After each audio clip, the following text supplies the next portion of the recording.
Okay, good morning, ladies and gentlemen. This is Professor David J. De Los Reyes.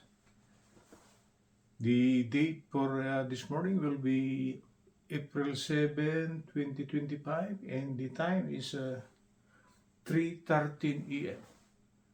Okay, my topic for this morning will be a continuation of my long video format topic, this circuit, and I am now, or we are now, on lesson number 13. Lesson number 30. We are almost done with DC circuit. So for this morning, I will be solving a marathon problem in which the solution will involve all the topics that we have discussed, starting from the so-called series parallel concept, Thevenin's theorem, Norton's theorem, superposition theorem, Nodal's theorem, and Kirchhoff's Portil's law. So for this morning, I will be solving a problem. Then on the next topic, I will be solving the same problem with a different solution. So for this morning, it will be a Thevenin solution. The next time around, it will be the so-called Norton's theorem. And that will be the end of my DC circuit topic. Okay, let's proceed. The title of the subject matter for this morning will be, it's a long video format. Direct current circuit lesson number 30, and this will be Thevenin's theorem problem. Like what I said, the solution of this problem here will be a marathon solution, meaning it involves many concepts. So the next lesson, we will be solving the same problem, okay, but a different approach. It might be the Norton's solution. So for tonight, or for this morning, we will be solving this problem here using the Thevenin's problem. And that will be the end of my topic under direct current circuit. Okay, let's try to bring out the problem for the marathon problem that will be solved by so many concepts on the next succession. The figure will be, it's just a simple one, right? I didn't give you a complicated thing. I'll just give you a simple one so we could grasp the so-called concept of the solution. This is an 18 volt, 2 ohms, 4 ohms, 6 ohms, and across this terminal here, there will be an 8 ohm here. And the problem is asking, we are just concentrating on the concept on how to compute for a current at a certain part of the circuit, okay, by using Thevenin's theorem. The problem is asking what will be the current passing through this 8 ohm here. So what is being asked is capital letter I with the subscript 8 ohms equal to. Okay? The problem is asking for the current passing here by using Thevenin's theorem solution. Okay? Actually, we could solve for the current passing here by using the series parallel combination concept. Okay? Or we could solve the current passing here by using Norton's superposition. It will not be superposition because superposition is actually, it involves two voltage sources. So we are discounting the solution of this one by using the so-called superposition. So it will be Thevenin's, Norton's, or Nodal's. That will be appropriate for this problem here. Okay, let's try to continue. So the requirement here is the current passing through the 8 ohm load using Thevenin's theorem. Okay, we are done with the concept of Thevenin's. Like what I said, this is a marathon problem, okay? I am finishing the topic DC circuit under my long video format topic. Okay, let's try to bring out the solution. Step number 1 under Thevenin's, we'll try to disconnect the load. We'll disconnect it. Okay, we remove it from the circuit. So step number 1, we disconnect the 8 ohm load and solve for E with the subscript TH, meaning we will solve for the Thevenin's equivalent voltage. Okay?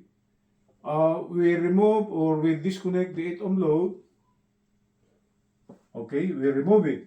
Then we'll try to get our voltmeter here. Then we'll try to measure the voltage across this terminal A and B. And that is referred to as the so-called ETH, the Thevenin's equivalent voltage, or the open circuit voltage, okay, coming out from terminals A and B, where this 8 ohm here actually emanates, right? So after the disconnection of the 8 ohm load, we'll place our voltmeter here, then we'll try to compute for the voltage across AB, and the voltage across AB is actually ETH, the Thevenin's equivalent open circuit voltage. Okay?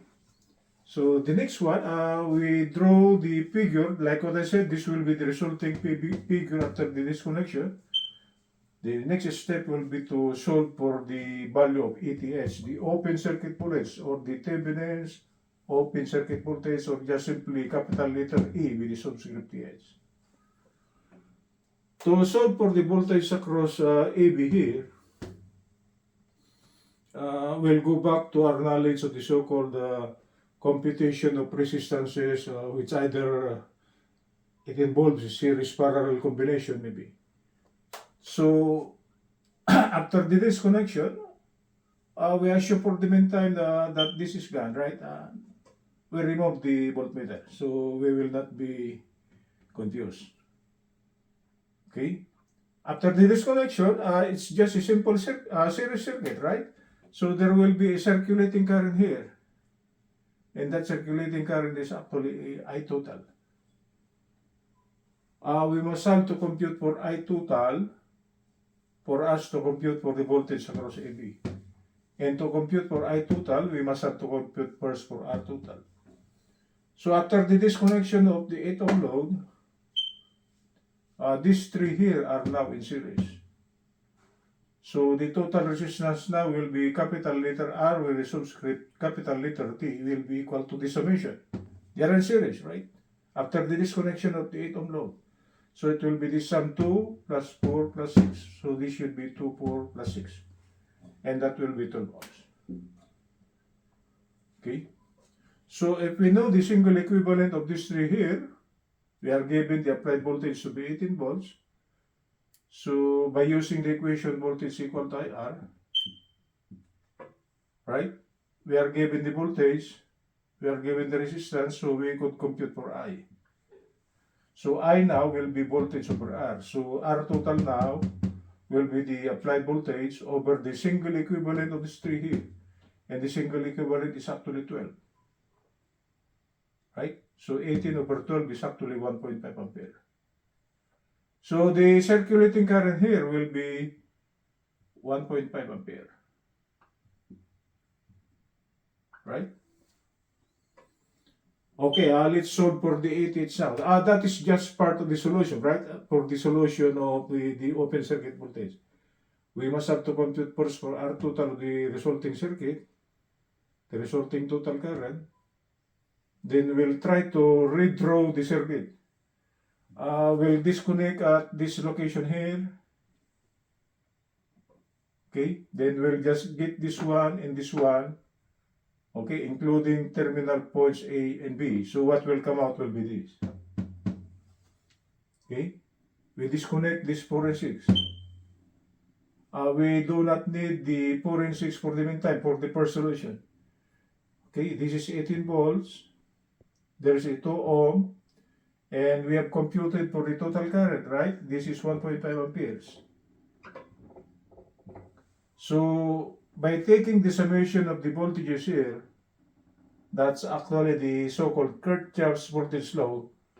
So we'll take the summation of the voltages and this should be equal to 0. This is the voltage source, so this is plus 18. The voltage across this will be voltage drop, so this is minus. The sign minus refers to a voltage drop, right? And the voltage across the 2 ohm will be the current passing through it times the value 2 ohms. So this will be 1.5 times 2. The total current circulating is actually 1.5, right? So this is 1.5 times 2 minus the voltage across this. And that is designated as ETH. So this is minus ETH. And this should be equal to 0. Because this is actually Kirchhoff's voltage law. Taking the summation of the voltages across a cross loop. So like what I said, this is plus 18, this is a voltage drop, this is a voltage drop, and this should be equal to 0. Solving for ETH, we'll transpose this to the right, then we rearrange. So ETH now will be 18 minus the product of 1.5 times 2, which is 3, and ETH should be equal to 15 volts. So what will come out here, this is 15 volts. Okay, I will try to check my camera. It's working fine. Oh, that's the solution of the open circuit voltage by using the first solution. Okay.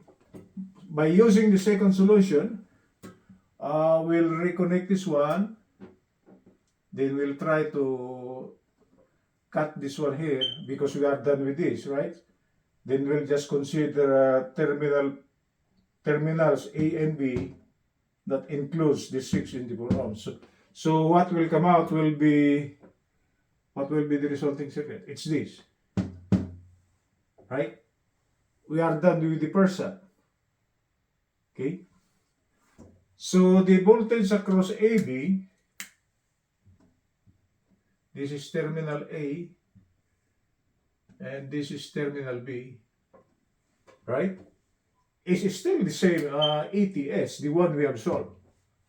And the voltage across this will just be simply the voltage drop across the 4 ohm plus the voltage drop across the 6 ohm, because these 4 and 6 are actually in series.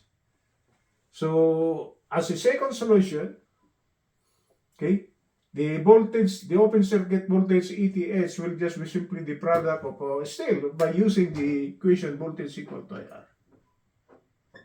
Okay, so voltage will be equal to the total current passing here. It will be I total, the one we have computed, 1.5. So this will be 1.5. The voltage across this will be 1.5 times 4. So this is multiplied by 4. And the voltage drop across the 6 ohm will be 1.5 times 6. So there is a common factor 1.5 because the current passing through the 4 ohm and 6 ohm are actually the same. So this is plus 6. So what will come out? This is 1.5. This is multiplied by 10. So for the alternative solution, still, the Thevenin's open circuit voltage is still 15 volts. Same as this one.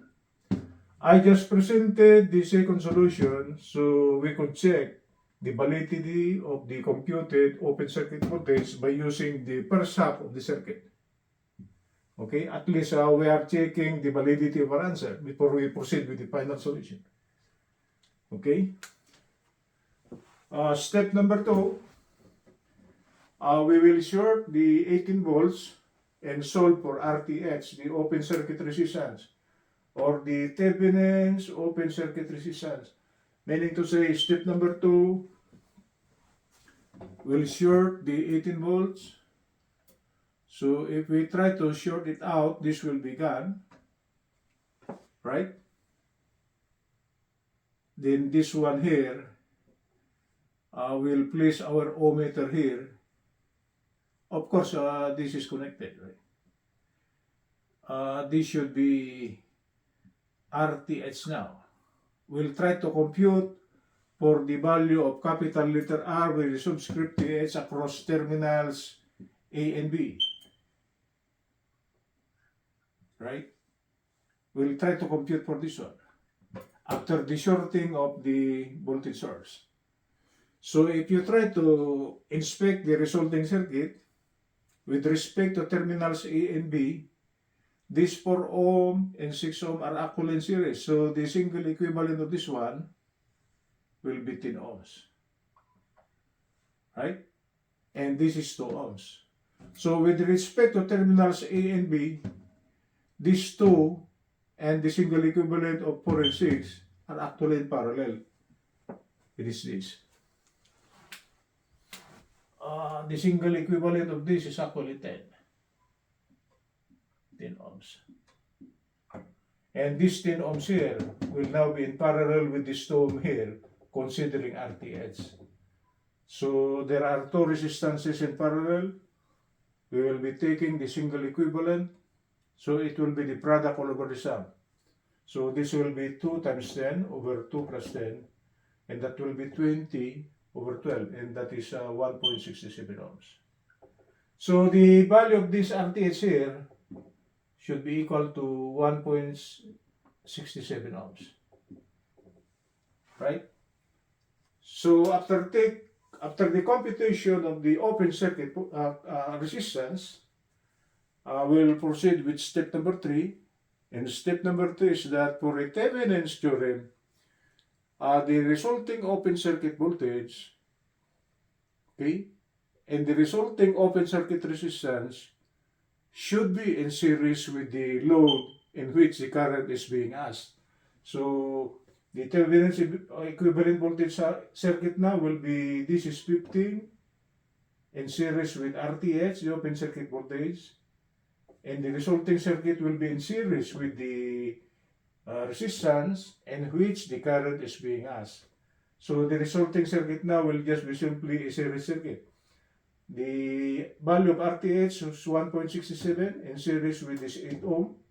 So if we'll try to compute for the current passing through this 8 ohm load here, still voltage is equal to the product IR, Ohm's law, right? So current will be equal to voltage over R. The resulting voltage of the Thevenin's equivalent will be, the total voltage is actually 15 volts as per our computation. So this is 15. And the total resistance should be the sum of 8 plus 1.67, which is 9.67. And 15 over 9.67, it's less than 2, right? And the value is 1.551 amperes. So the unknown current across the, or passing through the 8 ohm load is actually 1.551 amperes using Thevenin's theorem. Okay?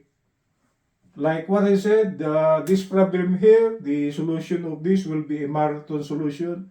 So the next time around, we will be solving the same problem by presenting a Norton solution. And supposed to be, the current that will come out will still be 1.551 amperes. Okay, that's it, guys.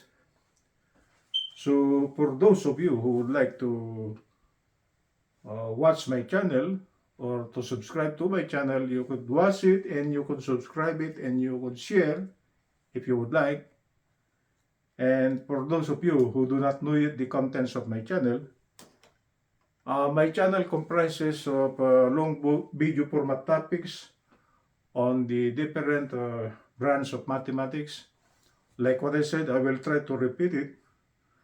I have uploaded already differential calculus, integral calculus, differential equation, advanced math, analytic geometry, AC circuit, DC circuit, okay, analytic geometry, and algebra. So this is actually my 10th subject matter under long video format topic. So for those of you who would like to take up engineering, this is good for you guys. And for those students who are taking up SAT or CAT here in the USA, you could watch my channel because under my discussions under the so-called long video format topics, okay, I discuss the concepts on how to solve problem. And the other contents of my channel comprises of what they call this short videos that involves electronics and other things. So it's a combination. My concentration is not on the so-called short videos. The concentration of my channel for those who would like to learn the different branch of mathematics, it should be on the long video format topics. Okay, this is Professor David J. De Los Reyes, Good morning from Los Angeles.